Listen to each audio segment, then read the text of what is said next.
Chers téléspectateurs, bienvenue dans la 7e partie de cette magnifique histoire palpitante.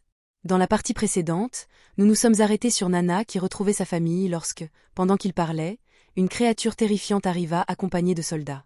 Continuons avec la 7e partie pour savoir ce qui s'est passé ensuite. Avant de commencer, je vous demande de liker, commenter le drapeau de votre pays, vous abonner et partager avec vos amis. Maintenant, commençons. Cette nuit-là était très lourde dans ce petit quartier de la ville côtière. Les sirènes de police résonnaient encore dehors devant la maison de la famille de Nana, et les lumières vives des voitures éclairaient les murs de cette maison. À l'intérieur, tout le monde était paralysé par la peur. Dehors, on entendait des coups frappés avec une grande violence contre la porte. Toc, toc, toc. Cette créature terrifiante continuait de frapper la porte avec une grande colère. Chaque coup faisait trembler la porte comme si elle allait éclater à tout moment. « Ouvrez la porte !» cria un soldat avec sévérité. La mère de Nana se tenait encore debout au milieu du salon, saisie de peur mais avec un courage étonnant. Elle regarda son mari une seconde, puis prit une longue inspiration. « Laissez-moi ouvrir », dit-elle d'une voix calme mais ferme. Elle marcha lentement vers la porte. Les coups continuaient avec force. Quand elle arriva près de la porte, elle s'arrêta une seconde pour rassembler son courage. Puis elle ouvrit la porte. Quand la porte s'ouvrit, plusieurs soldats se tenaient dehors avec des armes. Derrière eux se dressait la silhouette terrifiante de cette créature qui les recherchait.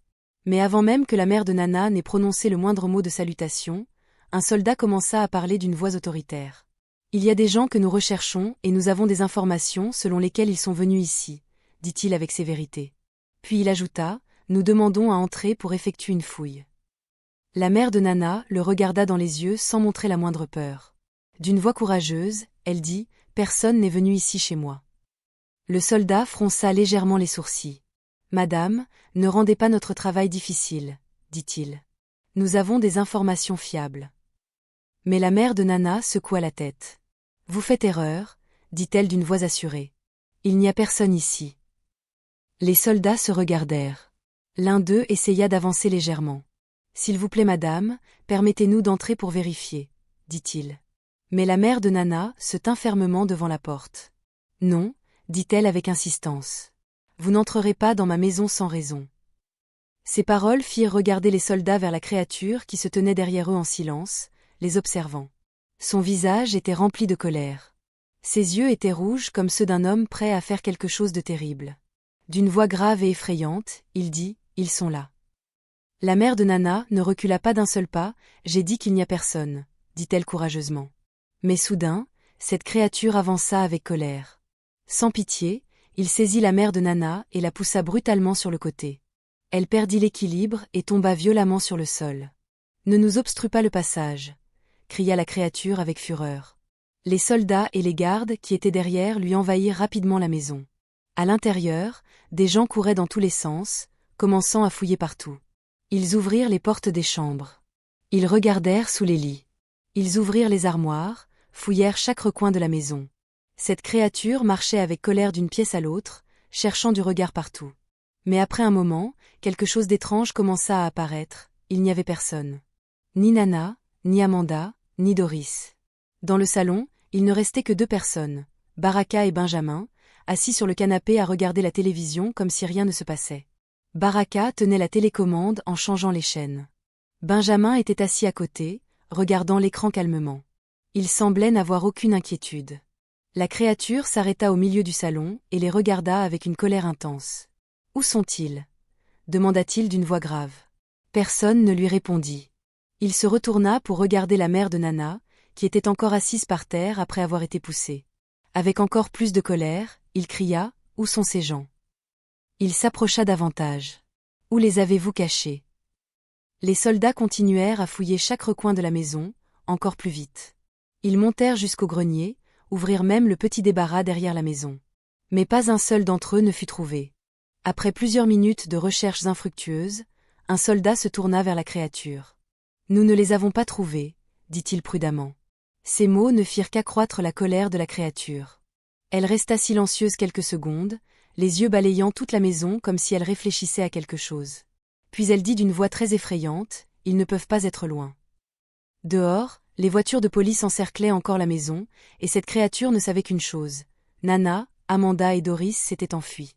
Mais elle jura dans son cœur qu'elle ne cesserait de les chercher jusqu'à ce qu'elle les retrouve. Pendant que les soldats et la créature terrifiante continuaient de fouiller la maison de la famille de Nana, de l'autre côté de la ville, une scène tout à fait différente se déroulait. L'obscurité de la nuit recouvrait encore tout. Dans une ruelle étroite qui menait vers la mer, 4 personnes couraient à toute vitesse. C'étaient Nana, Amanda, Doris et le vieux Chiro. Leurs jambes étaient très fatiguées, mais elles n'avaient pas d'autre choix que de continuer à courir. « Dépêchez-vous » dit le vieux Chiro d'une voix basse mais pressée.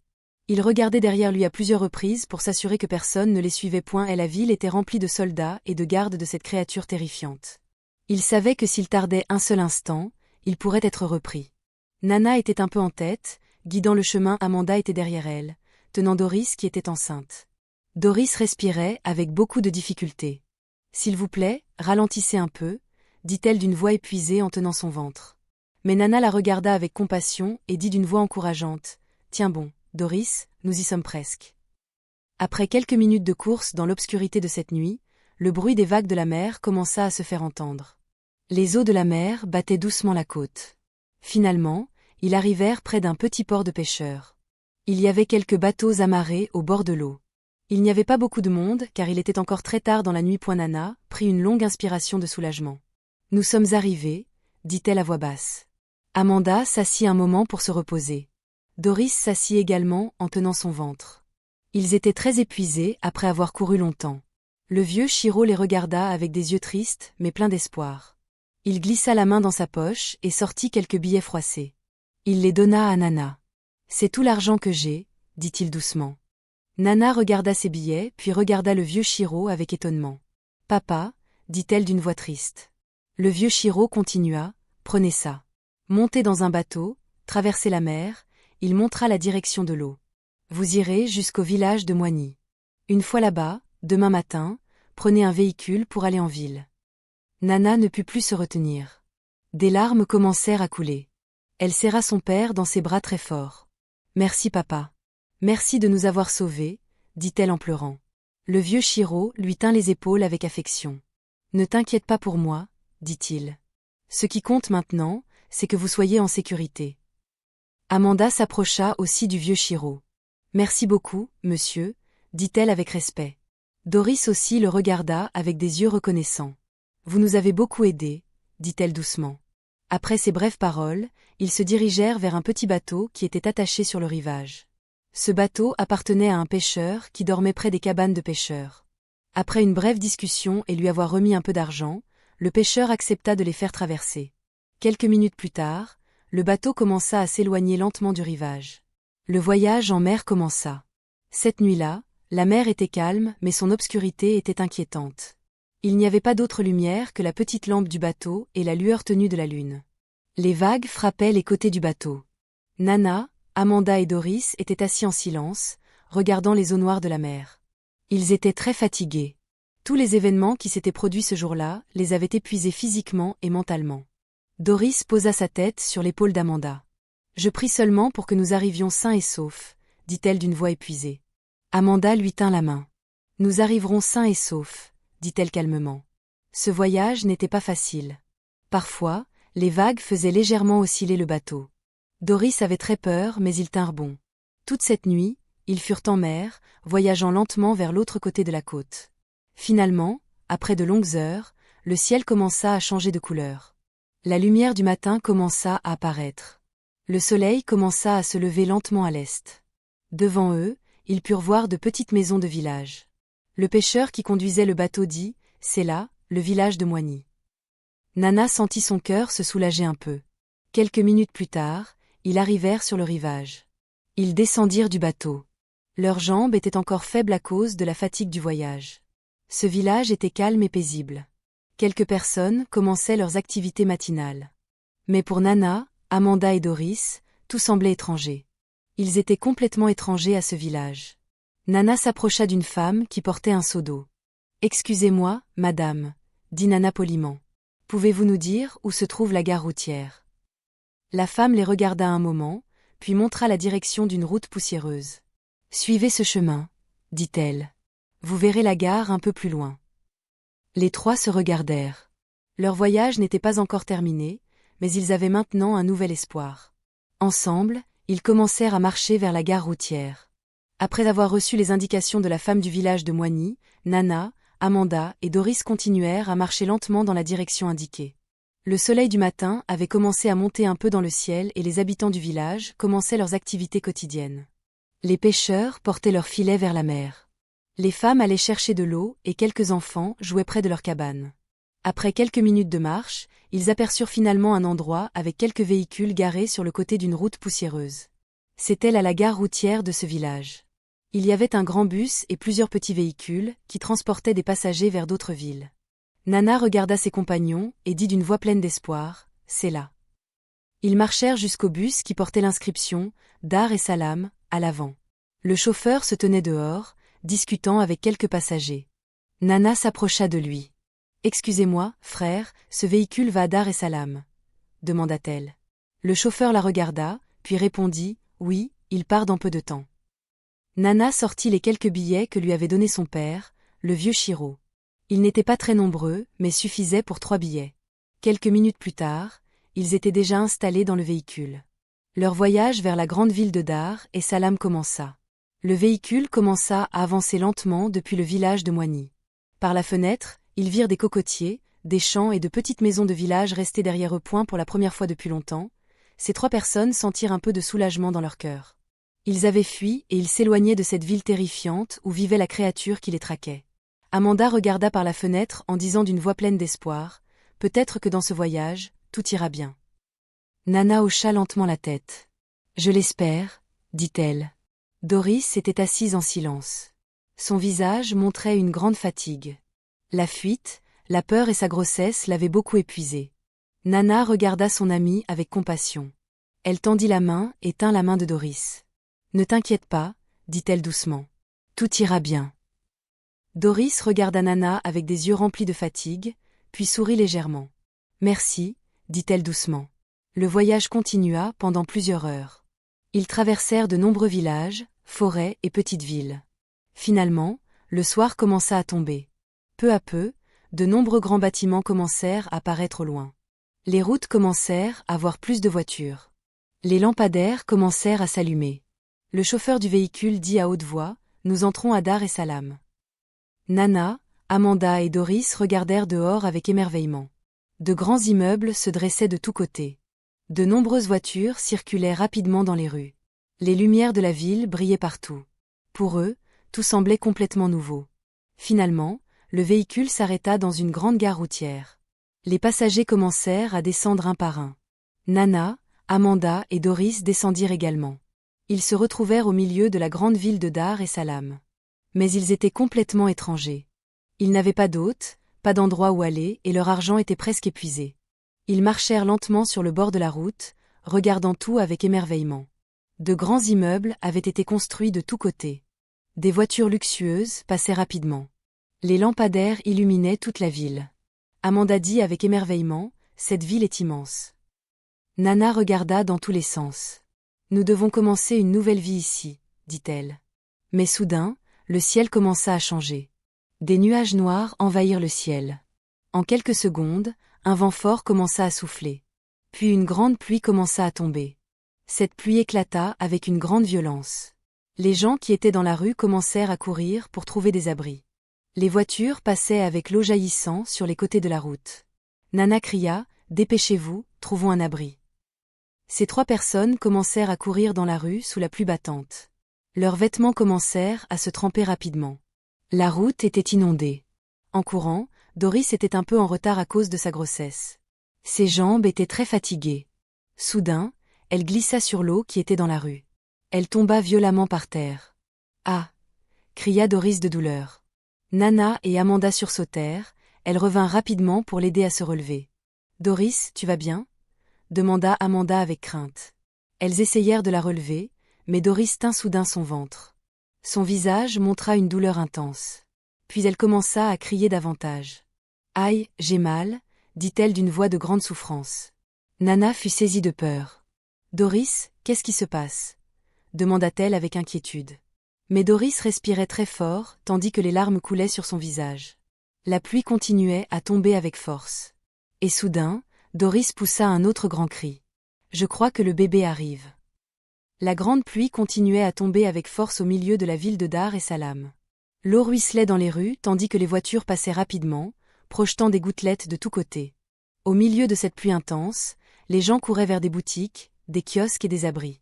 Mais sur le bord de la route, près d'un lampadaire qui brillait faiblement, une scène effrayante se déroulait. Doris était allongée par terre sur la route. Elle tenait son ventre avec force tandis que son visage était rempli de douleurs intenses. « Aïe, j'ai mal !» cria-t-elle de souffrance. La pluie la trempait complètement. Nana et Amanda étaient à ses côtés, complètement désorientées. Elles essayèrent de la relever, mais Doris ne pouvait même pas se tenir debout. Les douleurs de l'accouchement avaient commencé, et elles avaient commencé là, au milieu de la ville, sous une grande pluie. Le plus grand problème était un seul. Elles n'avaient pas d'argent, pas de personne pour les aider, et elles ne savaient même pas où était l'hôpital. Amanda commença à essuyer ses larmes tout en regardant Nana avec crainte. « Que allons-nous faire maintenant, Nana » demanda-t-elle d'une voix tremblante. Nana regarda Doris qui criait de douleur. Son cœur était rempli de peur et de tristesse, mais elle ne savait pas quoi faire. Quelques minutes plus tôt, elles avaient l'espoir de commencer une nouvelle vie dans cette ville. Mais maintenant, elles se trouvaient au milieu de la pluie sans aucune aide. Nana essaya de dire quelque chose, mais les mots ne sortirent pas. Au lieu de ça, des larmes commencèrent à couler. « Je suis perdue, je ne sais pas quoi faire », dit-elle d'une voix triste. Amanda se mit à pleurer aussi. Doris aussi pleurait de douleur intense. Pendant un bref moment, ces trois personnes étaient assises là sous la grande pluie, pleurant sans connaître leur destin. Des voitures passaient à leur côté, mais personne ne s'arrêtait. Chacun courait après sa vie. Mais soudain, les phares puissants d'une voiture s'arrêtèrent près d'elles.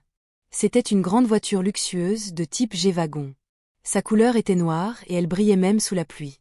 Cette voiture s'arrêta lentement à leur côté. La portière de la voiture s'ouvrit. Un homme en descendit. Il portait un costume bleu bien taillé et des chaussures coûteuses. Il semblait être quelqu'un de grand pouvoir. Son visage était calme et sage. Son nom était Musa. Musa les regarda, ces trois personnes trempées qui pleuraient. Il s'approcha un peu. « Mais qu'est-ce qui se passe ici » demanda-t-il d'une voix calme. Personne ne lui répondit immédiatement car elle pleurait toute. Musa regarda Doris allongée par terre en tenant son ventre, et réalisa qu'elle était enceinte. D'une voix encore plus douce, il demanda « Pourquoi pleurez-vous » Nana essaya de se reprendre. Elle essuya ses larmes avec la main, puis dit d'une voix triste « Nous demandons de l'aide. » Musa la regarda attentivement. « Nous sommes des étrangères dans cette ville » continua Nana, les larmes aux yeux. « Et notre amie est enceinte. » Elle regarda Doris qui continuait à pleurer de souffrance. « Elle doit accoucher, mais nous n'avons pas d'argent pour l'emmener à l'hôpital. » Ces mots firent rester Musa silencieux quelques secondes. Il regarda ces trois personnes remplies de peur et de désespoir. À son expression, il était clair qu'il était quelqu'un de compatissant. Il ne réfléchit pas longtemps. Musa dit d'une voix calme « Bon, montez dans la voiture. » Nana et Amanda le regardèrent avec un peu d'étonnement. « Allons à l'hôpital » dit Musa à nouveau. Ces mots leur redonnèrent à tout un nouvel espoir. « Merci beaucoup » dit Nana avec gratitude, les larmes aux yeux. Amanda et Nana firent leur possible pour aider Doris à se lever délicatement. Doris criait encore de douleur. Avec difficulté, elles l'aidèrent à monter dans la voiture de Musa. À l'intérieur de la voiture, il faisait chaud et sentait bon, si différent du froid de la pluie dehors. Musa monta sur le siège du conducteur et démarra la voiture. Le G-Wagon commença à avancer rapidement vers l'hôpital. Mais ce trajet n'était pas facile. Doris continuait à pleurer de douleur intense. « Aïe, je ne peux plus supporter » cria-t-elle. Amanda lui tint la main fermement. « Courage, Doris » dit-elle d'une voix rassurante. « Nous arrivons à l'hôpital maintenant. » Nana était de l'autre côté, lui essuyant la sueur et les larmes. « Tiens bon un peu » dit Nana, « ton bébé arrive, tout ira bien. » La voiture filait sur les routes de la ville sous la pluie. Musa conduisait vite mais prudemment. À l'intérieur, les cris de Doris se mêlaient aux efforts de Nana et Amanda pour la calmer. La voiture de Musa passa rapidement sur les routes inondées par la grande pluie de ce soir-là. Les lumières de la ville brillaient sur l'eau qui remplissait les rues tandis que d'autres voitures passaient à côté. À l'intérieur du véhicule, l'ambiance était très tendue. Doris continuait à pousser des cris de douleur en tenant son ventre avec force. « Aïe, je ne peux vraiment plus supporter » dit-elle de souffrance. Amanda lui tenait la main fortement en essayant de la réconforter. « Courage, Doris, nous arrivons maintenant » dit-elle d'une voix encourageante. Nana était près d'elle, lui essuyant les larmes. Musa conduisait avec une grande prudence en regardant devant lui. Après quelques minutes, ils arrivèrent devant un grand hôpital luxueux bien éclairé. Musa entra rapidement dans l'enceinte de l'hôpital. Lorsqu'ils arrivèrent près de l'entrée des urgences, Musa s'arrêta. « Nous sommes arrivés », dit-il rapidement. Les infirmiers qui étaient près de l'entrée virent la situation et coururent vite pour aider. Ils ouvrirent la portière du véhicule et sortirent Doris avec précaution. « Dépêchez-vous, emmenez-la au service », dit l'une des infirmières.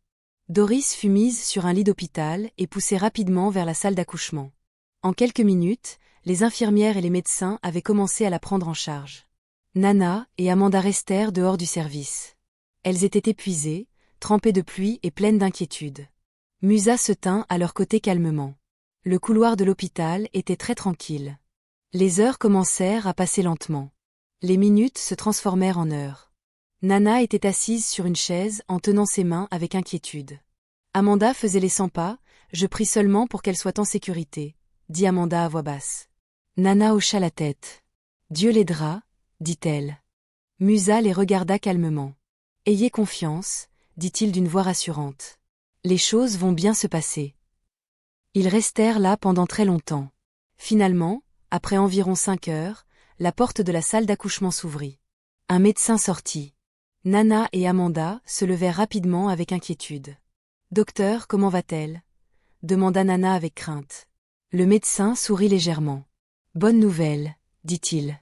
Les trois les regardèrent avec espoir. « Elle a accouché en toute sécurité. » Le médecin dit, puis ajouta avec un sourire, « Elle a donné naissance à une fille. » Ces mots firent pousser de petits cris de joie à Nana et Amanda. « Merci, mon Dieu », dit Amanda en essuyant des larmes de joie. Et Nana aussi sourit de grande joie. « La mère et l'enfant sont en bonne santé », continua le médecin. « Vous pouvez aller les voir. » Les trois entrèrent dans la chambre de l'hôpital. À l'intérieur, Doris était allongée sur le lit, épuisée mais le visage rempli de bonheur. À côté d'elle se trouvait un tout petit bébé soigneusement enveloppé dans un tissu d'hôpital. Nana s'approcha. « Félicitations, Doris », dit-elle avec joie. Amanda s'approcha aussi. « Tu t'en es très bien sortie », dit-elle. Doris sourit d'épuisement, mais la joie était clairement visible dans ses yeux. Nana prit délicatement le petit bébé dans ses bras. Elle le regarda attentivement. Le bébé était très petit, avec une peau douce et un très beau visage. Nana sourit de joie. « Elle est très belle », dit-elle avec émerveillement, puis ajouta avec gratitude, « Merci, mon Dieu, de protéger cette petite créature. » Amanda regarda cette scène avec joie, puis se tourna vers Musa, qui se tenait calmement sur le côté. « Merci beaucoup, frère Musa », dit Amanda avec une grande gratitude. « Sans toi, je ne pense pas que nous serions ici. » Nana aussi le regarda avec gratitude. « C'est tout à fait vrai », dit-elle. « Merci beaucoup d'avoir sauvé la vie de notre ami. » Doris aussi regarda Musa depuis son lit. « Que Dieu vous bénisse abondamment », dit-elle d'une voix douce. Musa sourit avec humilité. « C'est normal », dit-il. « L'essentiel, c'est que vous soyez tous en sécurité. » Pendant un bref moment, cette chambre fut remplie de joie et de sourires. Mais soudain, Doris dit quelque chose qui les fit tous la regarder. « Parce que tu nous as aidés à arriver ici, » dit-elle doucement, « je te demande de donner toi-même le nom à ma fille. » Musa fut un peu surpris. « C'est toi qui as sauvé nos vies aujourd'hui, » dit Doris. « Alors je voudrais que tu sois celui qui lui donne son nom. » Nana sourit et appuya la suggestion. « C'est tout à fait vrai. » Amanda hocha la tête avec joie. « Nous sommes tout à fait d'accord. » Tous regardèrent Musa en attendant avec joie.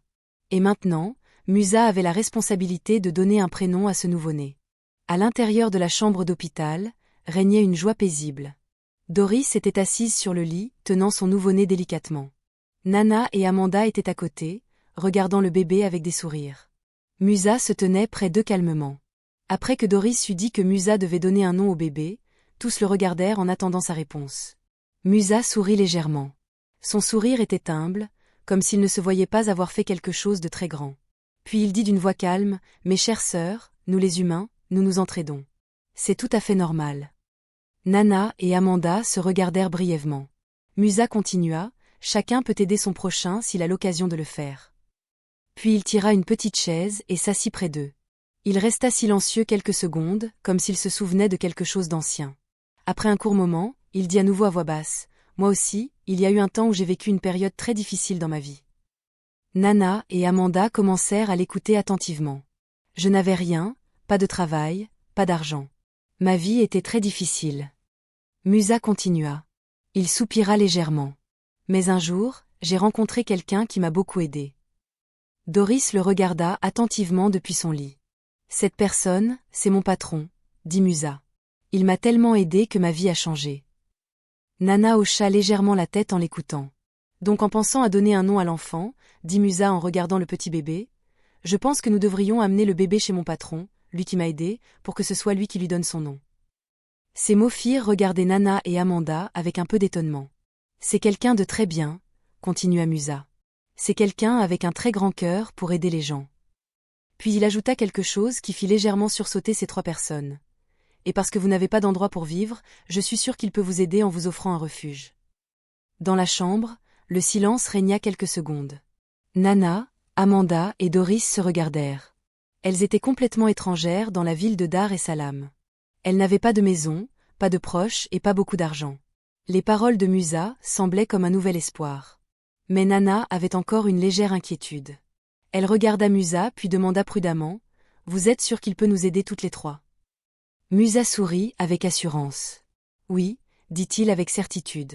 C'est quelqu'un de très bien. » Puis il ajouta d'une voix respectueuse, « Je n'ai jamais vu quelqu'un comme lui dans ce monde. » Amanda parut étonnée. « Il aide beaucoup de gens, » continua Musa. « Il ne peut pas vous refuser son aide. » Ces mots apportèrent un peu de tranquillité dans leur cœur.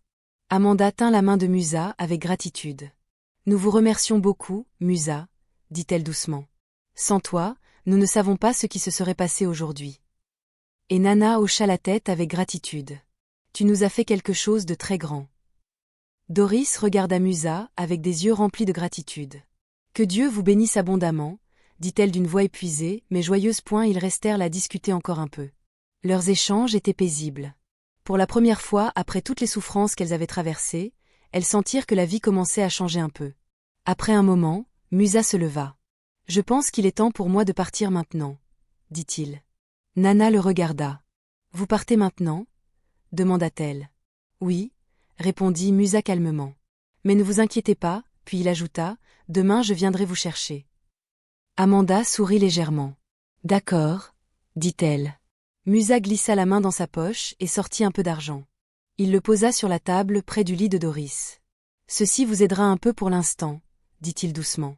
Nana fut un peu surprise. « Non, Musa, tu nous as déjà tellement aidés, » dit-elle. Mais Musa secoua la tête. « Prenez-le, » dit-il. « Tout ira bien. » Après avoir dit cela, il les regarda avec un doux sourire. « Reposez-vous bien. » Puis il se tourna et se dirigea vers la porte.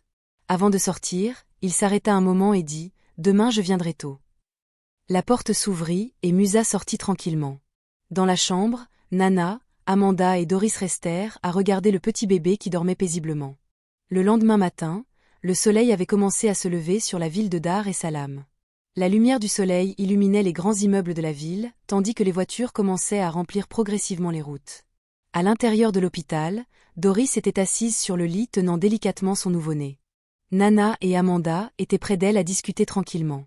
Soudain, la porte de la chambre s'ouvrit. C'était Musa. Il portait un costume propre et ce même doux sourire était sur son visage. « Bonjour, » dit-il d'une voix joyeuse. Nana et Amanda se levèrent. « Bien, » répondit Nana. Doris aussi sourit légèrement. « Comme je l'avais promis, je suis venue vous chercher. » Ces mots firent regarder ces trois personnes avec espoir. Quelques minutes plus tard, ils terminèrent les formalités de l'hôpital. Doris tenait son bébé délicatement tandis que Nana et Amanda l'aidaient à marcher. Ils sortirent de l'hôpital. Cette même grande voiture luxueuse de type G-Wagon était garée dehors. Musa leur ouvrit la portière. « Bienvenue, » dit-il avec respect. Ils montèrent dans la voiture et le voyage commença. La voiture commença à traverser les routes de la ville de Dar es Salaam. Ils passèrent par beaucoup d'endroits avec de grands immeubles, de grandes boutiques et de nombreuses voitures. Après un moment, la voiture commença à se diriger vers le quartier de Masaki. À mesure qu'ils avançaient, les maisons commençaient à être de plus en plus luxueuses. De grandes villas, de beaux jardins et des voitures très chères étaient partout. Finalement, Musa entra dans un grand portail en fer. Ce portail s'ouvrit lentement.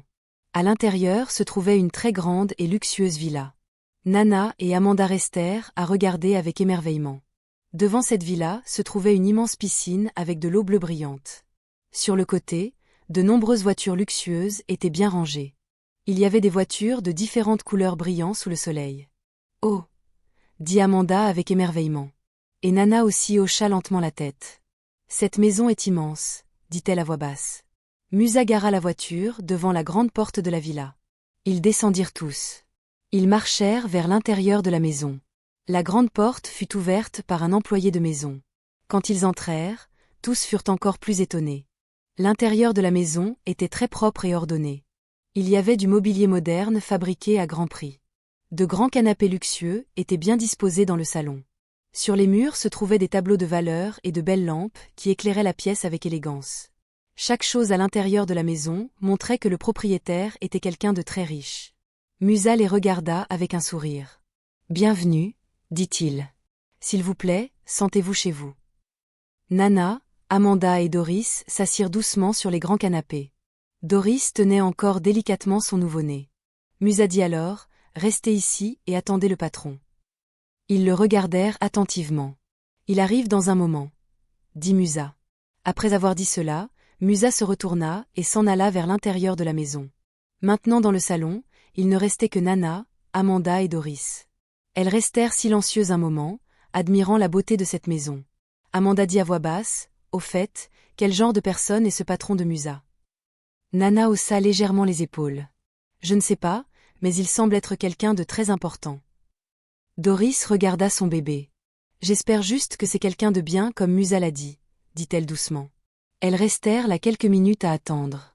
Le silence s'installa dans ce grand salon. Soudain, des pas se firent entendre venant du côté de l'escalier intérieur de la maison. Quelqu'un descendait lentement. Ces trois personnes levèrent les yeux dans cette direction, soudain, cette personne apparut. Elle portait un costume propre de couleur rose.